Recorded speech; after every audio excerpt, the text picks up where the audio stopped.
दोस्तों, ऋषि मुनियों और अवतारों की भूमि भारत एक रहस्यमय देश है।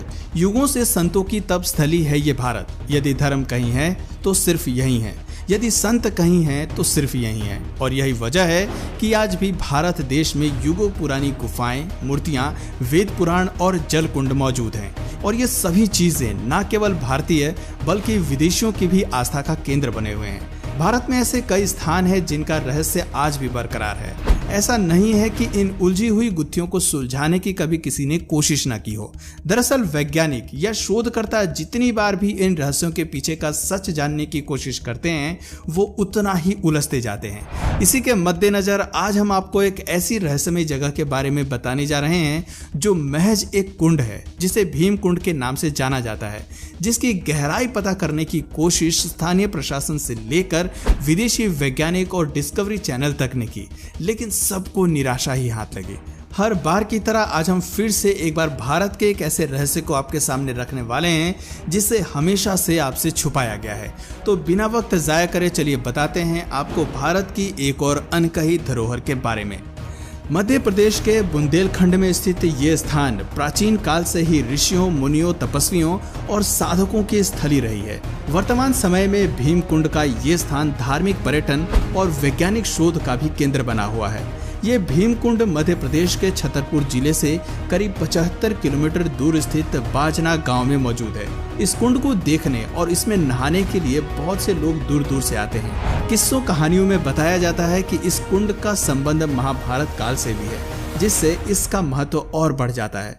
भीम कुंड की खासियत यह है कि इसका पानी बेहद साफ और निर्मल है, जहां लाखों की संख्या में मछलियां ऊपर तैरती हुई दिखाई देती हैं। जब भी कोई आस्थावान व्यक्ति इस कुंड में स्नान करने के लिए आता है तो न तो मछलियां पानी के अंदर जाती हैं और ना ही उन्हें किसी प्रकार का डर होता है, क्योंकि उस व्यक्ति से इतनी सकारात्मक ऊर्जाएं निकलती हैं। भीम कुंड एक ऐसा नाम है जो आज भी वैज्ञानिकों के लिए एक रहस्य का केंद्र बना हुआ है। भीम कुंड की गहराई नापने के लिए कई वैज्ञानिकों ने दिन रात एक कर दिए, लेकिन आज तक कोई भी वैज्ञानिक और संस्था ये पता नहीं कर पाई कि आखिर भीम कुंड की गहराई कितनी है और आखिर क्यों इस कुंड का पानी नीला दिखाई देता है। ऐसा इसलिए क्योंकि ये सारी खासियत किसी कुंड की नहीं बल्कि किसी समुद्र की होती है, जिस वजह से विज्ञान के लिए आज भी ये किसी रहस्य से कम नहीं है कि आखिर कैसे एक छोटे से कुंड के अंदर समुद्र जैसी स्थितियां पैदा होती हैं। आखिर इस कुंड का महाभारत में क्या महत्व था, चलिए इस बारे में आपको थोड़ा बताते हैं ताकि आपको इसकी धार्मिक आस्था का भी पता चल सके। दरअसल ऐसा माना जाता है कि पांडव जब अज्ञातवास में रह रहे थे तब उन्होंने अपना कुछ समय भीम कुंड के आसपास गुजारा था, क्योंकि ये पूरा इलाका पथरीला है और चारों तरफ पहाड़ियां हैं, इसलिए यहाँ कोई आता जाता नहीं था। कहते हैं कि कई दिनों तक घूमते घूमते द्रौपदी को जब प्यास लगी तो पांडवों ने इधर उधर पानी की तलाश की, लेकिन आखिरकार जब उन्हें कहीं पर भी पानी नहीं मिला तो भीम ने अपनी गदा से एक चट्टान में जोरदार प्रहार किया और उसके नीचे से एक बड़ा सा जलाशय निकला। मगर उस जलाशय के अंदर जाने के लिए कोई रास्ता नहीं था और इसलिए अर्जुन ने अपने बाणों का प्रयोग करते हुए वहां एक रास्ता बनाया और इस तरह न सिर्फ द्रौपदी ने बल्कि पांचों पांडवों ने भी अपनी प्यास बुझाई। और चूंकि ये कुंड भीम द्वारा बनाया गया था इसलिए इसे भीम कुंड कहा जाता है। भीम कुंड 40 से 80 मीटर चौड़ा है और ये कुंड देखने में बिल्कुल एक गदा के जैसा दिखाई देता है। भीम कुंड के चारों तरफ आज भी कुछ निर्माण कार्य दिखाई देते हैं जो इस बात का प्रतीक हैं कि पांडवों ने भीम कुंड के अंदर लगभग 1 वर्ष तक का समय बिताया था और शायद कुछ समय के लिए यहाँ तपस्या भी की थी। ऐसा कहा जाता है कि जब भी किसी तरह की कोई प्राकृतिक आपदा जैसे बाढ़, भूकंप या सुनामी आने वाली होती है तो इस कुंड के जल का स्तर अपने आप बढ़ने लगता है और यहाँ के लोग इस संकेत को देखकर समझ जाते हैं कि जल्द ही कहीं ना कहीं प्रकृति का प्रकोप बरसने वाला है। साल 2004 में सुनामी आने से पहले भी इस कुंड में अचानक कुछ हलचल पैदा होनी शुरू हो गई थी, जब इस कुंड से पानी की लहरें 15 से 20 फीट ऊंची तक अचानक उछलने लगी और देखते ही देखते पूरे देश में ये बात आग की तरफ फैल गई। इसी घटना के बाद से भीम कुंड के दर्शन करने वाले लोगों की संख्या काफी बढ़ने लगी। कुछ दिनों बाद देश विदेश की मीडिया और दुनिया भर के वैज्ञानिक भी यहाँ पहुंच गए, जिसके बाद भीम कुंड पर शोध शुरू किए गए कि आखिर कैसे इस कुंड में समुद्र की तरह हलचल हो रही है। हैरानी की बात तो ये है कि वैज्ञानिक कई दिनों तक इस कुंड की गहराई को नापने की कोशिश करते रहे और कई गोताखोरों ने कुंड के अंदर जाकर देखा, पर लगभग 22 फीट पानी के अंदर जाने के बाद वो लोग आगे नहीं जा पाए, जैसे कोई ताकत उन्हें आगे जाने से रोक रही हो। एक बार तो एक विदेशी वैज्ञानिक ने कुंड की गहराई का पता करने के लिए 200 मीटर पानी के अंदर तक कैमरा भेजा था, लेकिन फिर भी इसकी गहराई का पता नहीं चल पाया। वैज्ञानिकों का कहना था कि इसकी गहराई नापना संभव नहीं है। इसके अलावा यहाँ गहराई में कई क्विंटल वजन की मछलियाँ मौजूद हैं और अंदर पानी का बहाव भी बहुत तेज है और साथ ही नीलम पत्थर के जैसी एक बड़ी चट्टान भी है। वैज्ञानिकों ने अपनी रिसर्च में आगे बताया कि जो मछलियां इस कुंड के अंदर मौजूद हैं, ठीक वैसे ही मछलियां समुद्र की गहराई में पाई जाती हैं। तो कहीं ना कहीं इस कुंड का संबंध समुद्र से मिलता जुलता है। कुछ समय बाद जब नेपाल और जापान में भूकंप आया, तब भी इस कुंड का जल स्तर अचानक से बढ़ने लगा था, जिससे ये कंफर्म हो गया कि प्राकृतिक आपदाओं से इस कुंड का कोई ना कोई तो संबंध जरूर है। इस कुंड के पास में एक गुफा भी बनी हुई है, जिसमें शंकर जी का शिवलिंग विराजमान है।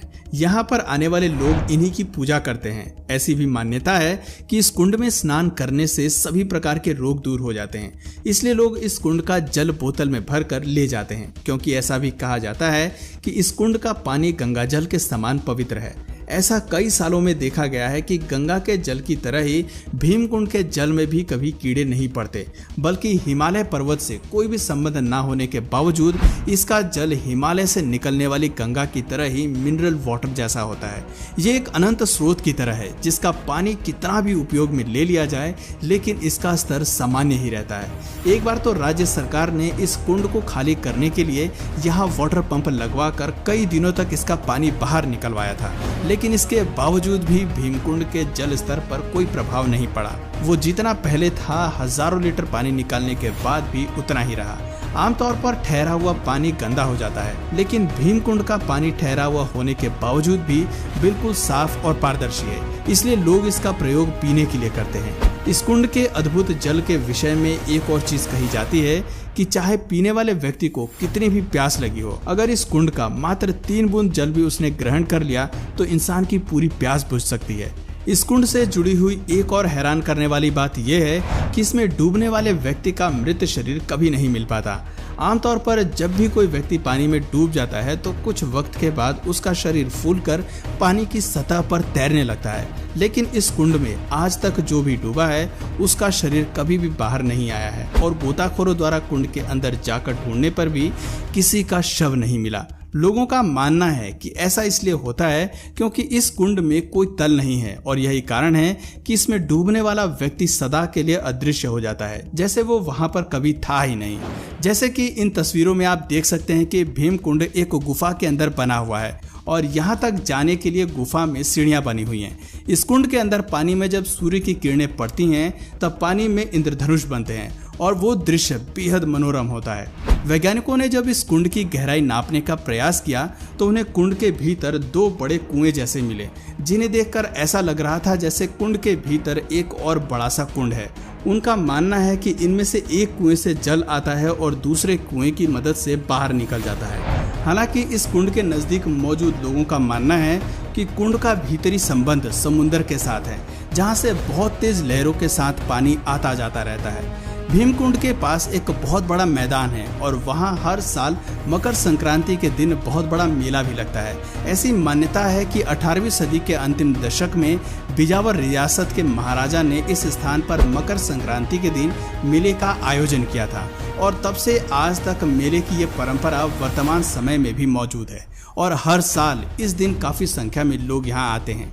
इस कुंड के पानी का स्रोत क्या है, इसकी गहराई कितनी है और वैज्ञानिक आखिर इसका छोर क्यों नहीं खोज पा रहे हैं और वो कौन सी अदृश्य शक्ति है जो गोताखोरों को भी यहाँ नीचे जाने से रोकती है, ऐसे कई सवाल हैं जो इस कुंड को घेर कर रखते हैं, मगर इनका जवाब किसी के पास नहीं है। बस इतना ही नहीं, बल्कि इसी की तरह भारत में और भी काफी सारे कुंड हैं जो इससे भी कई गुना रहस्यमयी हैं। तो अगर आपको उनके बारे में जानना है तो हमें नीचे कमेंट करके जरूर बताइए और अगर इस वीडियो से आपको कुछ नया जानने या सीखने को मिला या फिर इंटरेस्टिंग लगा तो प्लीज इस वीडियो को एक लाइक करके अपने फ्रेंड्स और फैमिली में इसे जरूर शेयर करें और यदि आप इस चैनल पर नए हैं तो प्लीज इस चैनल को सब्सक्राइब करके बेल नोटिफिकेशन आइकन को ऑन कर लीजिए ताकि हमारे आने वाले वीडियोस आप मिस ना करें। मिलते हैं फिर किसी वीडियो में नए टॉपिक के साथ, तब तक के लिए नमस्कार।